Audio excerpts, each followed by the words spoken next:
الحمد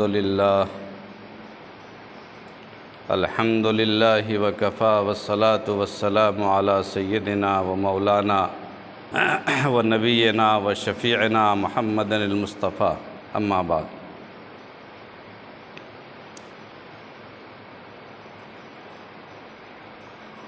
عزیز طلباء اور اساتذہ، ایک حدیث ہے، اللہ کے نبی صلی اللہ علیہ وسلم نے ارشاد فرمایا کہ نعمتان مفتون فیہما الناس، الصحۃ والفراغ، او کما قال علیہ الصلاۃ والسلام۔ اللہ کے نبی صلی اللہ علیہ وسلم نے ارشاد فرمایا کہ دو نعمتیں ایسی ہیں جس میں اکثر لوگ دھوکے میں مبتلا ہیں، اور وہ دو نعمتیں کیا ہیں؟ ایک نعمت تو صحت ہے اور دوسری نعمت ہے فراغت۔ فراغت کے معنی فرصت۔ یہ دونوں نعمتوں کے بارے میں لوگوں کو دھوکہ ہے، لوگ دھوکے میں مبتلا، حدیث کے اندر آتا ہے۔ یعنی انسان کو جب صحت ملی رہتی ہے تو اس کی قدر نہیں ہوتی، اور سوچتا ہے کہ ابھی اسی طرح ہم چلتے رہیں گے یا کوئی کام نہیں کرتا۔ اسی طریقے سے جب انسان کو فرصت ملی ہوئی ہوتی ہے، فراغت میسر ہوتی ہے، تو اس کو قدر نہیں ہوتی، سوچتا ہے اسی طرح فراغت باقی رہے گی اور ہم کام کبھی نہ کبھی کر لیں گے، آج نہیں تو کل کر لیں گے، پرسوں کر لیں گے، ترسوں کر لیں گے، فرصت تو بہت باقی ہے۔ کوئی اس بات کو نہیں جانتا ہے کہ وقت فرصت ہے کہاں، کام ابھی باقی ہے۔ انسان اسی دھوکے میں، حدیث میں ہے کہ دھوکے میں مبتلا ہے۔ جب انسان کی صحت چلی جاتی ہے تب سمجھ میں آتا ہے کہ وہ بیماری کے زمانے میں اب کسی کام کے لائق نہیں رہے، اور جب فرصت ختم ہو جاتی ہے تب انسان کو احساس ہوتا ہے کہ اس فرصت کے وقت میں اب اس مصروفیت کے وقت میں اب کام کا موقع باقی نہیں رہا۔ اس لیے وقت کی بڑی قیمت پہچاننا ہے۔ میں اس بات کو کہنا، اس حدیث کی روشنی میں یہ بات سمجھ میں آتی ہے کہ انسان کو اپنی صحت کی اور انسان کو اپنے وقت کی قیمت پہچاننی چاہیے۔ جو وقت آج میسر ہے کل میسر ہوگا کہ نہیں انسان نہیں جانتا۔ آج پڑھنے کا موقع ہے، مطالعے کا موقع ہے، علم کو حاصل کرنے کا موقع ہے، تم سمجھتے ہو کہ کل کر لیں گے، پرسوں کر لیں گے، کیا پتہ کل کیا ہو، کس شکل میں کل نمودار ہونے والا ہے۔ کل کیا ہونے والا ہے کسی کو پتہ نہیں ہے، نہ ہمیں پتہ نہ تمہیں پتہ۔ اس لیے جو موقع اللہ نے میسر کیا ہے اس موقع کی قیمت پہچاننا ہے،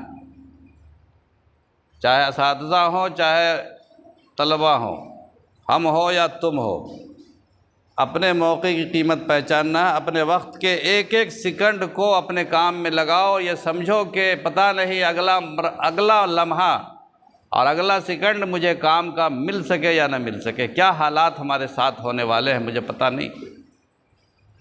اسی لیے اللہ کے نبی صلی اللہ علیہ وسلم نے ارشاد فرمایا، نماز کے بارے میں یہ بات کہی جاتی ہے، کہا فرمایا کہ نماز اس طرح پڑھو جیسے آخری نماز پڑھ رہے ہو، پتہ نہیں اس کے بعد نماز کا موقع ملے کہ نہ ملے۔ تو انسان کو اپنے وقت کی قیمت پہچاننا ہے، اور ایک ایک منٹ اور ایک ایک سیکنڈ کو اس کو اپنے کام میں لگانا چاہیے۔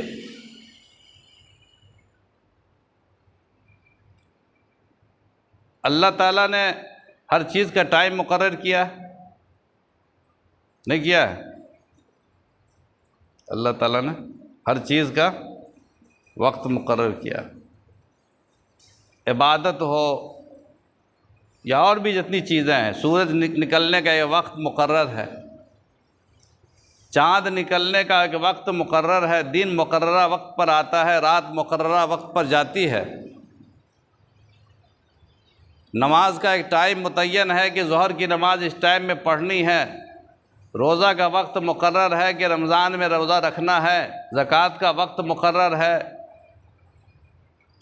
فدیے کا وقت، فطرے کا وقت مقرر ہے۔ اگر وہ وقت چلا جائے اس کے بعد تم نماز پڑھو، نماز ادا ہوگی؟ نماز ادا ہوگی، وہ نماز قضا ہوگی، ادا نہیں ہوگی۔ رمضان کا مہینہ چلا جائے اور تم رمضان کا روزہ رکھو، وہ روزہ ادا ہوگا؟ وہ قضا ہوگا۔ اور حدیثوں میں آتا ہے کہ ایک روزہ چھوٹ جائے اب بعد میں انسان ساری زندگی روزہ رکھتا رہے تو وہ بات پیدا نہیں ہوگی جو رمضان کے ایک روزے کی ہوتی ہے۔ اس لیے یہ سب کیوں ہے؟ یہ سب اسی لیے اللہ نے نظام بنایا ہے کہ انسان وقت کی قدر سمجھے اور اپنے وقت پر کام کرنے کی کوشش کرے۔ آج اللہ نے جو موقع دیا ہے پڑھنے کا، یہ ادا کا وقت ہے۔ اگر تم نے آج نہیں پڑھا اور سوچتے رہے کہ کل ہم پڑھ لیں گے، پرسوں پڑھ لیں گے، آج کا سبق کل یاد کر لیں گے، تو وہ کل کا جو دن آنے والا ہے وہ ادا کا دن نہیں ہوگا، بلکہ کیا ہوگا؟ قضا کا دن ہوگا۔ اس کی بڑی اہمیت ہے، محسوس کرنا چاہیے ہم سب کو۔ آج کل ہم لوگوں نے اپنے آپ کو بیکاری میں وقت گزارنے کی عادت بنا لیا ہے، بیکار ٹائم پاس، بلکہ اصطلاح ہے ٹائم پاس کرنے کے لیے یہ کام کیجئے، ٹائم پاس کرنے کے لیے یہ کام کیجئے۔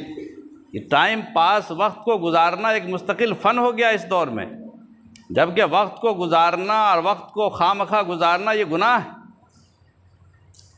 ہمارے ائمہ حدیث میں جو کتابیں ہیں، ہمارے حدیث کی کتابیں، اس میں ایک کتاب کا نام ہے ابو داؤد، سنن ابو داؤد۔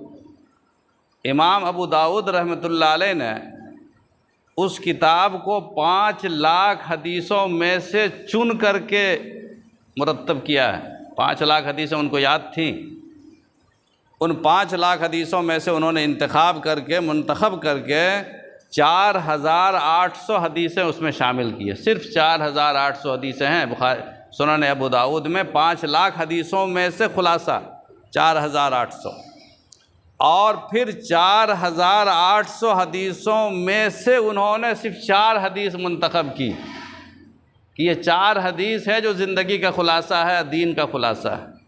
جو آدمی ان 4 پر عمل کرے گا سمجھو کہ سب پہ عمل ہو جائے گا۔ ان 4 میں سے ایک حدیث یہ ہے کہ حسن اسلام المرء ترکہ ما لا یعنیہ، او کما قال علیہ الصلوۃ والسلام۔ ایک اچھے مسلمان کی پہچان یہ ہے، ایک اچھے مسلمان کی پہچان یہ ہے کہ ایسی چیزوں کو چھوڑ دو جو تمہارے کام کی نہ ہو، جس سے کوئی نفع حاصل نہ ہو، لایانی چیزیں، لغو چیزیں، بیکار چیزیں جس سے ہمارا کوئی نفع نہیں مل سکتا، گناہ ہے بے لذت، جس میں کوئی لذت نہیں ہے، جس میں مستقبل کا کوئی نفع نہیں ہے، جس کام سے ہمارا کچھ لینا دینا نہیں ہے، جس سے کوئی نتیجہ مرتب ہونے والا نہیں ہے۔ اگر انسان صرف اس بات کا اہتمام کر لے کہ ہم لایانی چیز سے پرہیز کریں گے تو وہ ایک اچھا مسلمان ہو جائے گا۔ کتنی بڑی بات ہے۔ 5 لاکھ حدیثوں میں سے 4 حدیثیں، 4 حدیثوں میں سے یہ ایک حدیث ہے کہ انسان اپنے آپ کو اہتمام کرنا کہ لایانی چیز سے بچنا، لغو چیزوں سے، ایسا کام نہیں کرنا جو کام فضول ہو، جس سے ہمیں کوئی فائدہ ہونے والا نہ ہو۔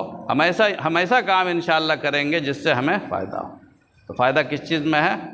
پڑھنے میں، لکھنے میں، اپنے وقت کو گزارنا ہے، اپنے ٹائم کو وقت خرچ کرنا ہے، اور کھیلنے میں، کودنے میں، ادھر ادھر کی بکواس میں، غیبت میں، شکوہ شکایت میں، ان چیزوں میں اپنے آپ کو نہیں لگانا ہے۔ گھومنا پھرنا بقدر ضرورت ہے، سونا اور آرام کرنا بقدر ضرورت ہے۔ جتنی ضرورت سے، جتنے سونے سے ہماری ضرورت پوری ہو جائے اس کے بعد سونا حرام، جتنی ضرورت سے ہمیں طبیعت میں نشاط اور فرحت پیدا ہو جائے اس کے بعد ہمارے لیے کھیلنا حرام، اور جتنی ضرورت کے بعد ہمارا پیٹ بھر جائے اور طبیعت میں آسودگی پیدا ہو جائے اس کے بعد ہمارے کھانا اور پینا ہمارے لیے حرام، چونکہ ہم تو اس کام کے لیے آئے نہیں ہیں۔ ہم کس کام کے لیے ہیں؟ ایک اچھا مسلمان وہ ہے جو لایانی چیز سے پرہیز کرتا ہے اور صرف اپنے آپ کو کتاب کے ساتھ جوڑ کر رکھتا ہے، علم کے ساتھ جوڑ کے رکھتا ہے، جو اپنا مقصد ہے، جو اپنا ہدف ہے اور اپنا غرض ہے، اپنی غرض ہے اور اپنا مقصد زندگی ہے، اس کے لیے اپنے وقت کو خرچ کرتا۔ اس سے بہترین طالب علم نہیں، اس سے بہترین کوئی انسان نہیں، اس سے بہترین کوئی مسلمان نہیں۔ انشاءاللہ سب لوگ عمل کریں گے انشاءاللہ اللہ تعالیٰ مجھے بھی توفیق عطا فرمائے، تمہیں بھی توفیق عطا فرمائے۔ وآخر دعوانا ان الحمد للہ رب العالمین۔